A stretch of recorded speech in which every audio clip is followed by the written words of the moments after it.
Inilah kisah nyata seorang petani tua didatangi seekor ular piton raksasa di sawahnya. Seperti apa? Simak selengkapnya. Di sebuah desa kecil yang terletak di lembah subur, hiduplah seorang nenek petani tua bernama Mak Siti.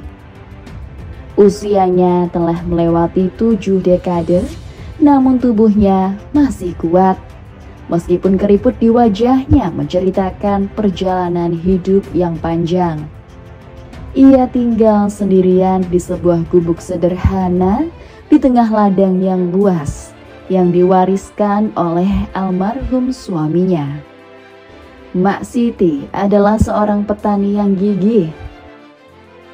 Setiap pagi sebelum matahari terbit, ia sudah berada di ladangnya.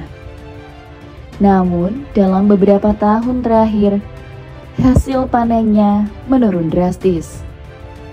Tanah yang dulu subur kini mulai kehilangan kesegarannya. Hama merajalela dan hujan yang datang tidak lagi teratur. Mak Siti mulai putus asa, tetapi ia tetap berdoa setiap malam, memohon keberkahan untuk ladangnya. Setiap kali melangkah ke ladang, hatinya terasa berat. Ia teringat masa-masa ketika ladangnya penuh dengan tanaman hijau yang tumbuh subur. Kala itu, bersama almarhum suaminya, Pak Salim, mereka bekerja keras untuk menjadikan tanah tersebut sebagai sumber kehidupan.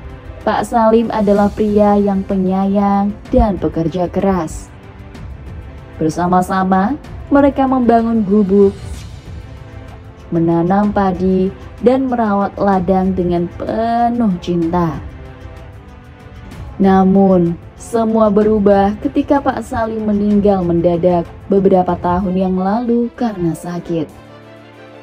Sejak saat itu, Mak Siti harus mengurus semuanya sendirian. Ia merasa dunia seolah runtuh. Tetapi ia tidak punya pilihan lain selain berjuang. Tanah ini adalah warisan dari Salim. Aku harus menjaga amanahnya, pikir Mak Siti setiap kali ia merasa lelah. Belakangan ini tanah di ladangnya mulai mengering. Retakan-retakan kecil muncul di permukaan tanah, dan tanaman yang ia tanam sulit tumbuh dengan baik. Padi yang dulu menghasilkan bulir melimpah, kini hanya tumbuh setengah tinggi, dan itu pun sering diserang hama. Mak Siti mencoba berbagai cara untuk mengatasinya, dari membeli pupuk hingga meminjam uang untuk membeli benih baru. Tetapi semuanya sia-sia. Pada suatu sore yang terik, Mak Siti duduk di bawah pohon besar di tepi ladangnya, mengusap peluh di dahinya. Ia menatap ladangnya yang gersang dan bergumam pada dirinya sendiri. Apa yang salah dengan tanah ini? Mengapa ia tidak lagi bersahabat denganku? Aku sudah melakukan segalanya, tetapi hasilnya tetap buruk. Air matanya menetes tanpa disadari. Ia merindukan masa-masa ketika ia dan Pak Salim bekerja sama. Kalau saja Salim masih ada, mungkin aku tidak akan merasa seberat ini, ujarnya lirih. Namun, ia segera menyeka air matanya. Ia tidak ingin larut dalam kesedihan. Mak Siti mencoba mengingat kembali nasihat-nasihat dari almarhum suaminya. Tanah ini hidup, Siti. Kita harus memperlakukannya dengan baik. Kalau kita rakus atau serakah, tanah akan kehilangan kekuatannya, kata Pak Salim suatu waktu.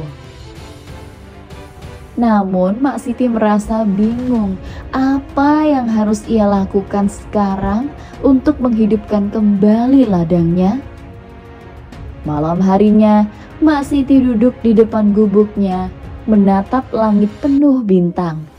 Ia teringat masa kecilnya ketika ia pertama kali diajarkan tentang bertani oleh ayahnya. Ayah Mak Siti selalu berkata, "Siti, tanah adalah ibu kedua kita. Ia memberi kita makanan, jadi kita harus menjaganya seperti kita menjaga ibu kita sendiri." Kenangan itu membuat Mak Siti merenung lebih dalam. Mungkin ada sesuatu yang telah ia abaikan selama ini. Tiba-tiba, suara gemerisik dari arah ladangnya memecah keheningan malam. Awalnya, ia mengira itu hanya angin atau mungkin hewan kecil. Tetapi suara itu semakin mendekat. Dengan hati-hati, Mak Siti mengambil lampu minyak dan berjalan menuju sumber suara. Betapa terkejutnya ia ketika melihat seekor ular piton raksasa melingkar di tengah ladangnya. Panjang ular itu hampir mencapai 10 meter dengan kulit berkilauan seperti emas di bawah sinar bulan. Meski takut, Mak Siti tidak lari. Ia merasa ada sesuatu yang berbeda dengan ular ini. Matanya yang besar memancarkan kehangatan, bukan ancaman. "Apa yang kau lakukan di sini, makhluk besar?" tanya Mak Siti dengan suara gemetar, meski ia tahu ular itu tak mungkin menjawab. Namun, keajaiban terjadi. Ular itu mengangkat kepalanya perlahan, lalu bicara dengan suara dalam yang penuh wibawa. "Jangan takut, Mak Siti. Aku bukan musuhmu. Aku adalah penjaga tanah ini, dikirim untuk membantumu." Mak Siti tertegun. Ia mengusap matanya, memastikan bahwa ia tidak sedang bermimpi. "Penjaga tanah? Bagaimana mungkin?" tanyanya bingung. Ular itu menjelaskan, "Tanah ini dahulu adalah tanah suci, penuh dengan keberkahan. Namun, manusia lupa menjaga keseimbangan alam. Aku datang untuk memulihkan kesuburan tanah ini, asalkan kau bersedia merawatnya dengan sepenuh hati." Mak Siti mengangguk perlahan. Ia bersedia melakukan apa saja demi menyelamatkan ladangnya. "Apa yang harus aku lakukan?" tanyanya. Ular piton itu memberikan beberapa petunjuk. Ia meminta Mak Siti untuk berhenti menggunakan pupuk kimia dan kembali ke cara-cara alami. Ular itu juga mengajarinya cara membuat pupuk kompos dari sisa-sisa tanaman dan cara menanam tanaman penutup tanah untuk menjaga kelembapan. Setiap malam, ular itu datang ke ladang dan membantu Mak Siti dengan menggali tanah, melindungi tanaman dari hama, dan bahkan mengalirkan air dari sungai terdekat ke ladangnya. Dalam beberapa minggu, perubahan mulai terlihat. Tanaman-tanaman yang layu mulai tumbuh subur kembali. Padi yang menguning dan hampir mati kini berdiri tegak dengan bulir yang penuh. Hasil panen Mak Siti meningkat pesat, dan tanah yang dulu kering kini terasa lembab dan kaya nutrisi. Para tetangga yang awalnya mengejek cara-cara aneh Mak Siti kini mulai bertanya-tanya rahasianya. Namun, Mak Siti tidak pernah menceritakan tentang ular piton itu kepada siapapun. Ia tahu jika orang-orang mengetahui keberadaan ular tersebut, mereka mungkin akan merasa takut atau bahkan mencoba menangkapnya. Mak Siti menjaga rahasia itu dengan baik. Suatu hari, Kepala desa datang mengunjungi ladang Mak Siti. Ia terkesan dengan hasil panen yang melimpah dan ingin mengetahui bagaimana Mak Siti bisa mengubah tanah yang gersang menjadi subur kembali. Mak Siti, ajarkan kami caramu bertani.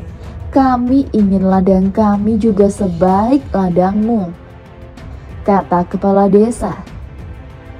Mak Siti tersenyum dan berkata, aku hanya kembali ke cara-cara lama, menggunakan apa yang alam berikan.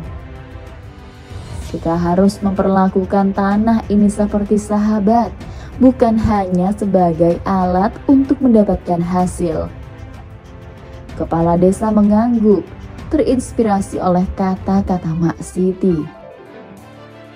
Ia kemudian mengadakan pertemuan desa untuk menyebarkan metode bertani alami yang diajarkan oleh Mak Siti. Dalam waktu singkat, seluruh desa mulai mengikuti jejak Mak Siti. Ladang-ladang yang sebelumnya gersang mulai hijau kembali dan hasil panen meningkat. Ular piton itu terus membantu Mak Siti hingga desa tersebut menjadi makmur. Namun, suatu malam, ular itu mendatangi Mak Siti untuk terakhir kalinya. Mak Siti, tugasku di sini telah selesai. Kau dan penduduk desa telah belajar menjaga tanah ini dengan baik. Kini saatnya aku pergi, katanya. Mak Siti merasa sedih, tetapi ia memahami bahwa setiap pertemuan pasti ada perpisahan. Terima kasih atas segala bantuanmu. Aku tak akan melupakanmu, ujar Mak Siti dengan air mata mengalir di pipinya. Sebelum pergi, ular piton itu memberikan sebuah biji kecil kepada Mak Siti. Tanamlah biji ini di tengah ladangmu. Pohon yang tumbuh darinya akan menjadi simbol keberkahan dan pengingat bahwa alam selalu menyertaimu jika kau merawatnya dengan baik. Mak Siti menanam biji itu seperti yang diminta. Dalam waktu singkat, biji itu tumbuh menjadi pohon besar yang rindang. Pohon itu memberikan buah yang manis dan banyak, menjadi sumber makanan bagi Mak Siti dan penduduk desa. Ladang Mak Siti terus subur, bahkan setelah bertahun-tahun. Kisah Mak Siti dan ular piton raksasa menjadi legenda di desa itu. Meski tak ada yang pernah melihat ular tersebut, mereka percaya bahwa keberkahan desa mereka adalah hasil dari persahabatan antara Mak Siti dan sang penjaga tanah. Hingga akhir hayatnya, Mak Siti dikenang sebagai nenek yang membawa keberkahan bagi desa, bersama ular piton yang menjadi pelindung tanah mereka.